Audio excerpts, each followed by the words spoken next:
देख रहे हैं आवाज समाचार और शुरुआत करते हैं मॉनसून की खबरों के साथ। अल नीनो को लेकर दुनिया भर की एजेंसियों की आशंका के बावजूद भारतीय मौसम विभाग ने इस साल देश में अच्छी बारिश की उम्मीद जताई है। मौसम विभाग ने कहा है कि अल नीनो के हालात फिलहाल बने हुए हैं, लेकिन मॉनसून के शुरू होते ही ये जोर पड़ने लगेगा। ऐसे में मॉनसून की चाल पर अल नीनो का असर ज्यादा नहीं रहेगा। मौसम विभाग ने जून से लेकर सितंबर के दौरान औसत का 96% बारिश होने की उम्मीद जताई है।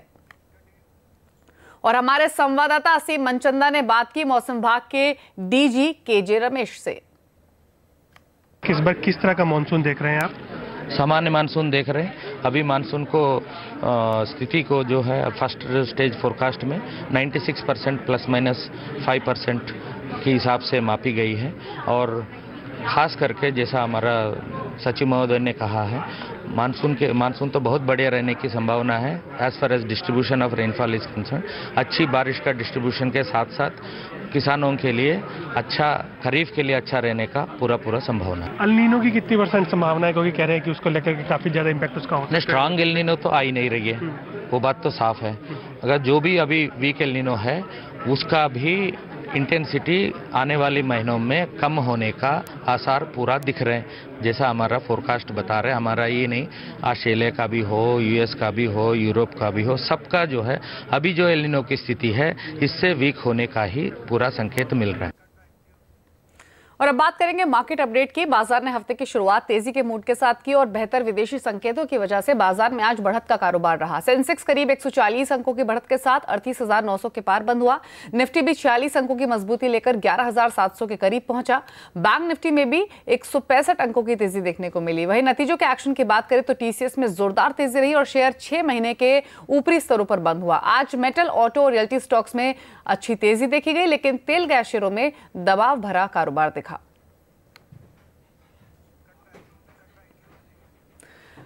और टीवी 18 के नतीजे आए हैं। वित्त वर्ष 2019 के ऑपरेटिंग प्रॉफिट में करीब 30% की बढ़त दर्ज की गई है। नतीजों पर हमारे सहयोगी प्रदीप पंड्या ने बात की नेटवर्क 18 के एमडी राहुल जोशी और वायकॉम 18 के एमडी सुधांशु वत्स से। टीवी 18 के नतीजों पर बात करने के लिए मेरे साथ जुड़े हैं टीवी 18 और नेटवर्क 18 के मैनेजिंग डायरेक्टर राहुल जोशी और वायकॉम 18 के मैनेजिंग डायरेक्टर सुधांशु वत्स। स्वागत है आप दोनों का ही। मैं जब इन नतीजों पे नजर डालता हूं तो ये दिखाई दे रहा है कि एबिटा लेवल पर साल दर साल अगर हम देखें तो कंसोलिडेटेड 30% का ग्रोथ देखने को मिला है। हालांकि इस क्वार्टर के दौरान राहुल जी थोड़ा परफॉर्मेंस फ्लैट होता हुआ नजर आया है, तो क्या बिजनेस न्यूज साइड में, चूंकि इस बार बजट नहीं था और नया टैरिफ ऑर्डर आया, इसका असर है? कैसे दरअसल इसको समझ सकते हैं? नहीं, आप एकदम ठीक कह रहे हैं। इन दोनों ही चीज़ का असर बिजनेस न्यूज़ में इस क्वार्टर में, फोर्थ क्वार्टर में पड़ा है। मगर अगर आप पूरे बिग पिक्चर एक बार देखें, पूरे साल के नंबर्स देखें, तो न्यूज़ पहले 3 क्वार्टर में करीब 20% ग्रो किया।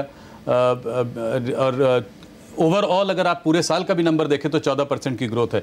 मगर इस साल जो है वो इस क्वार्टर में फ्लैट ग्रोथ रही है लास्ट क्वार्टर में। और उसका सबसे बड़ा रीज़न, जैसा कि आपने कहा है, कि ये इम्प्लीमेंटेशन, जो न्यू टैरिफ ऑर्डर का इम्प्लीमेंटेशन हुआ है, उसकी वजह से ब्लैकआउट पीरियड आया, काफ़ी सारी अनसर्टेनिटी थी मार्केट में। तो एडवर्टाइजर्स ने जो है अपने स्पेंड्स जो है थोड़े से रोक लिए।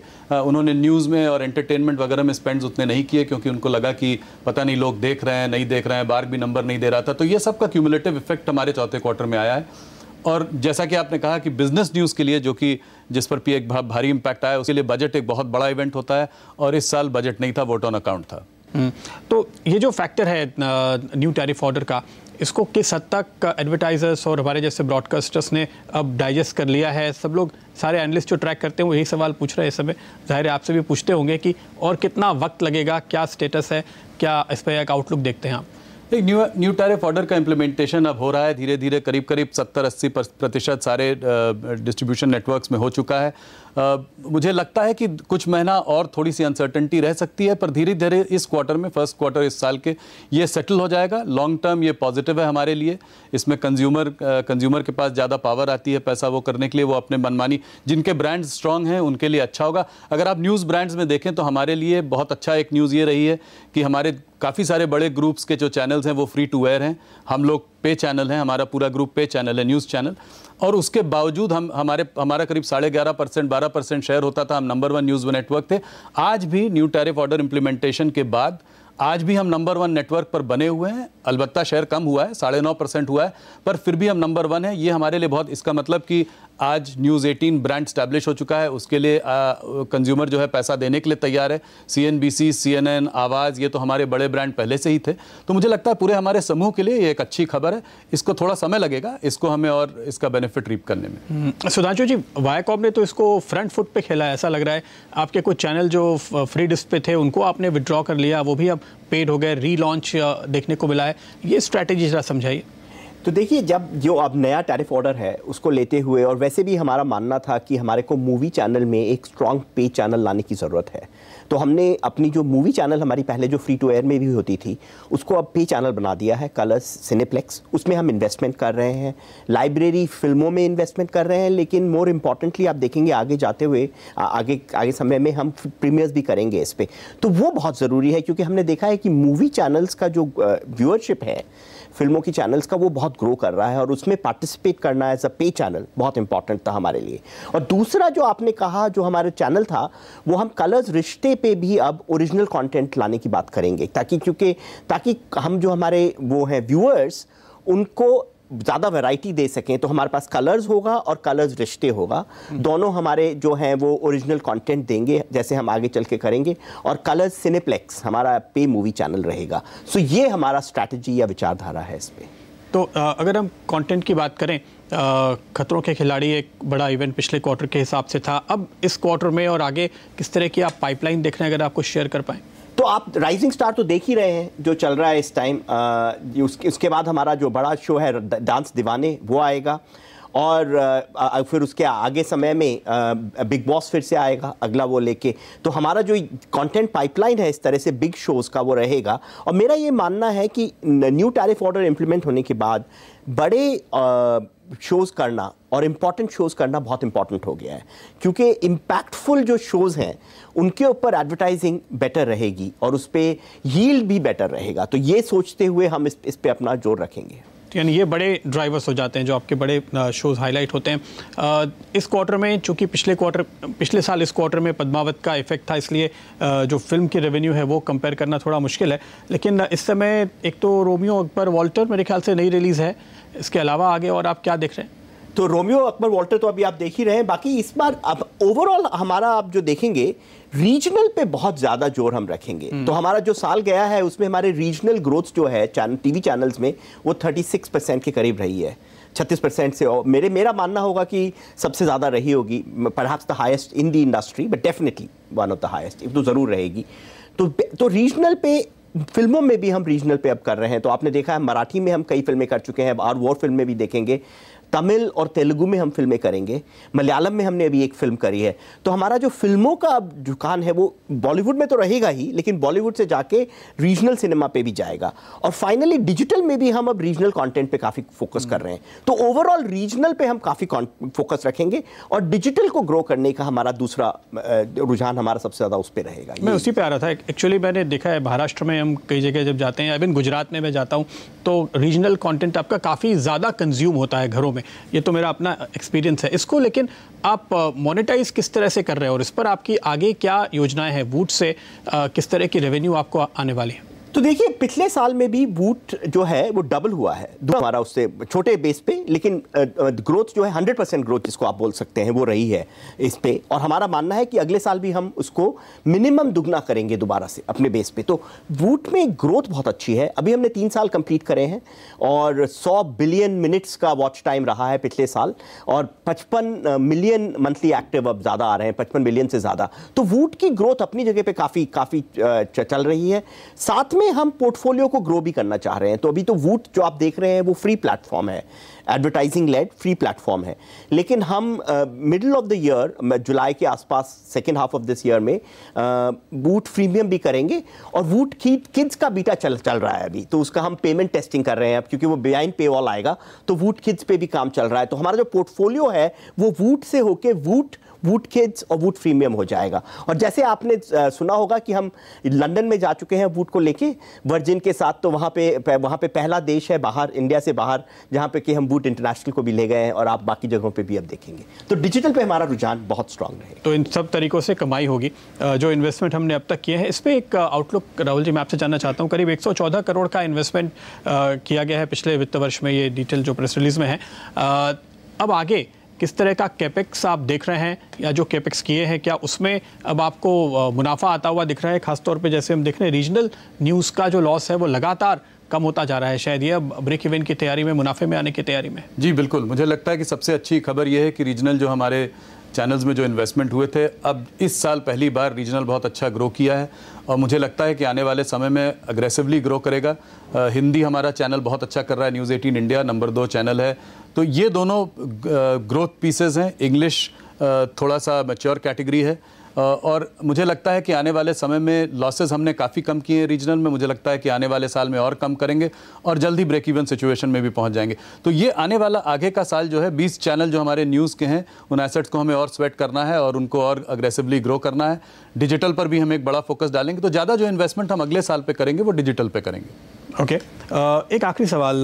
ज़्यादातर एनालिस्ट नतीजों के बाद जिनके मैंने रिएक्शंस देखे हैं वो ये समझने की कोशिश कर रहे हैं कि अब एक तो बजट इस बार नहीं था, लेकिन आगे बजट होगा इलेक्शन के बाद, इस क्वार्टर में इलेक्शन से भी रेवेन्यू आ रहे हैं, तो ऐसे में सब्सक्रिप्शन और एडवर्टीजमेंट दोनों की तरफ Q1 और Q2 के लिए किस तरह का आउटलुक या गाइडेंस आप देना चाहेंगे?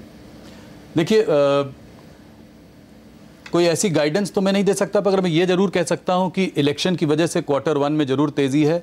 सारे न्यूज़ चैनल्स को इसमें बहुत फ़ायदा होगा और हम लोगों ने ये ऑलरेडी देखना शुरू किया है और मई का महीना, अप्रैल और मई का महीना अच्छा होना चाहिए इसकी वजह से। जुलाई में एक बजट भी आएगा, तो सेकंड क्वार्टर में एक बजट का भी वो होगा और फिर फोर्थ क्वार्टर में भी एक बजट होगा, तो वो हमारे बिजनेस न्यूज़ सेगमेंट के लिए अच्छा होगा। तो मुझे लगता है जनरल और बिजनेस न्यूज़ दोनों ही सेगमेंट्स के लिए अच्छा रहेगा। जहाँ तक रही सब्सक्रिप्शन रेवेन्यू की बात, तो उसमें भी हमें लगता है कि अच्छी ग्रोथ होगी।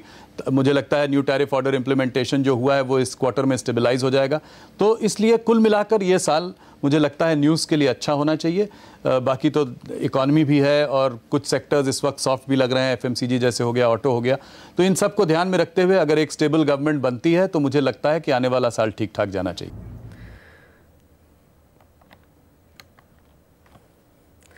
और इधर आजम खान के बयान से आहत जयप्रदा ने कहा है कि आजम जैसे लोग महिलाओं के लिए खतरा हैं और इनके चुनाव लड़ने पर रोक लगनी चाहिए। जयप्रदा ने यह भी कहा है कि वो ऐसे बयानों से डरकर रामपुर का मैदान छोड़ने वाली नहीं है। उसके ऊपर FIR भी हुआ है, तो इसका मतलब यह है कि यह जनता तक पहुंचा है और इसको छोड़ेंगे नहीं लोग। और मैं चाहती हूं कि इसका चुनाव तो मतलब इसका चुनाव नहीं होना चाहिए, इसको चुनाव से इसको रद्द करना चाहिए, क्योंकि ये आदमी ऐसा है कि ये अगर चुनाव जीत गया तो लोकतंत्र क्या होगा? महिलाओं के समाज में महिलाओं के स्थान भी नहीं मिलेगा, महिलाओं की रक्षा नहीं है, तो हम जाएंगे कहां? तो जयप्रदा का तो आपने सुना, लेकिन आपको बता दें विवादित बयानों से सुर्खियों में रहने वाले आजम खान ने दरअसल किया क्या वो आपको बताते हैं। एक्चुअल जयप्रदा पर आपत्तिजनक टिप्पणी उन्होंने की है, जिसमें उन्होंने रविवार को एक जनसभा में बिना नाम लिए इशारों में कहा कि जयप्रदा को वो खुद रामपुर लेकर आए थे। लोगों को उसे पहचानने में 17 साल लगे, लेकिन वो उसे 17 दिन में पहचान गए थे। इसी पहचानने के सिलसिले में आजम खान ने जो बात कही उस पर उनके खिलाफ रामपुर में पुलिस ने FIR दर्ज कर ली है और इस बयान की चौतरफा निंदा भी हो रही है। आपको सुनवाते हैं कि आजम खान ने क्या विवादित बयान दिया, लेकिन हमने इसके जो आपत्तिजनक हिस्से हैं वो निकाल दिए हैं। किसी का कांदा नहीं लगने दिया, उसके शरीर से आप गवाही दोगे। कांदा नहीं लगने दिया, छूने नहीं दिया, गंदी बात नहीं करने दी। आपने 10 साल अपना प्रतिनिधित्व कराया, मगर आप में क्या फर्क है? शाहबाद वालों, रामपुर वालों, उत्तर प्रदेश वालों, हिंदुस्तान वालों, उसकी असलियत समझने में आपको 17 बरस लगे। मैं 17 दिन में पहचान गया कि इनके नीचे का जो खाकी रंग का है। और विवाद खड़ा होने के बाद आजम खान ने सफाई दी है कि उन्होंने किसी का नाम नहीं लिया। आजम खान अब पूरे मामले को बीजेपी नेता अमर सिंह की तरफ मोड़ रहे हैं। मैंने किसी का नाम नहीं लिया, मैंने किसी की ना खूबी बताई ना बुराई बताई। मैंने एक शख्स जो दिल्ली में बीमार है, काबिल रहम है, जिसने मुझे कहा कि 150 राइफल्स लेकर मैं आया था, अगर आज़म दिखता तो मैं उसे छलनी कर देता। मैंने उसके ताल्लुक़ से ये कहा कि लोगों को पहचानने में बहुत देर लगी। मेरे नेताओं से भी गलती हुई और अब ये मालूम हुआ कि आरएसएस का नेकर था उसके जिस्म पर। तो नेकर तो मर्द पहनते हैं और मैं खुद ही पहले से बहुत डरा हुआ हूँ। बड़े लोग मेरे मुकाबले में हैं, बड़ी शख्सियतें हैं। और इधर समाजवादी पार्टी के अध्यक्ष अखिलेश यादव ने आजम खान का बचाव किया है। उन्होंने कहा है कि आजम खान ने ये बात जयप्रदा के लिए नहीं कही है। अभी आ रहे हैं आजम खान साहब से, याद कीजिए मंच पर। उन्होंने कहा कि कुछ लोग आरएसएस के कपड़े पहन के रहते हैं। उन्होंने किसी और के बारे में कहा था, हम समाजवादी लोग हैं, कभी हम महिलाओं के प्रति और बेटियों के प्रति कभी भी कोई भाषा गलत इस्तेमाल नहीं कर सकते। और इधर अमर सिंह ने आजम खान को राक्षस करार दिया है और प्रधानमंत्री नरेंद्र मोदी से मांग की है कि वो आजम का इलाज करें। प्रधानमंत्री नरेंद्र मोदी आतंकवादी है। इतने पुंसत्व वाला प्रधानमंत्री, इतनी ताकत वाला प्रधानमंत्री जो घुसकर दुश्मन के दांत खट्टे कर देता है। पता नहीं उसके राज में आजम खान ऐसा राक्षस एनिमी प्रॉपर्टीज पर कब्जा कर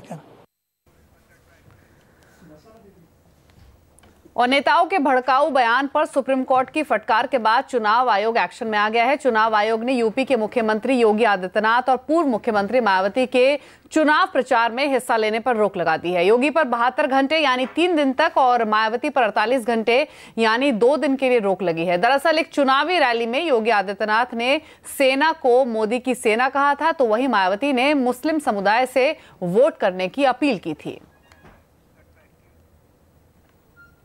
और आज सुप्रीम कोर्ट ने चुनाव आयोग से पूछा था कि वो भड़काऊ बयान देने के लिए मायावती और योगी आदित्यनाथ के खिलाफ क्या एक्शन ले रहे हैं। कोर्ट ने चुनाव आयोग से कल इस पर जवाब मांगा है। नेताओं के भड़काऊ बयानों के खिलाफ एक याचिका की सुनवाई करते हुए कोर्ट ने कहा है कि वो ऐसे मामलों में चुनाव आयोग की ताकत की समीक्षा भी करेंगे। कोर्ट में चुनाव आयोग ने कड़े कानून ना होने की दुहाई दी थी। इस पर कोर्ट ने गंभीर नाखुशी जाहिर की है और चुनाव आयोग को दंतहीन भी कहा। और आज चुनाव अड्डा में हम आपसे पूछ रहे हैं कि क्या चुनाव आयोग के एक्शन के बाद नेताओं के भाषण पर असर दिखेगा। आप हमारे ट्विटर हैंडल CNBC आवाज पर जाकर अपनी राय दे सकते हैं।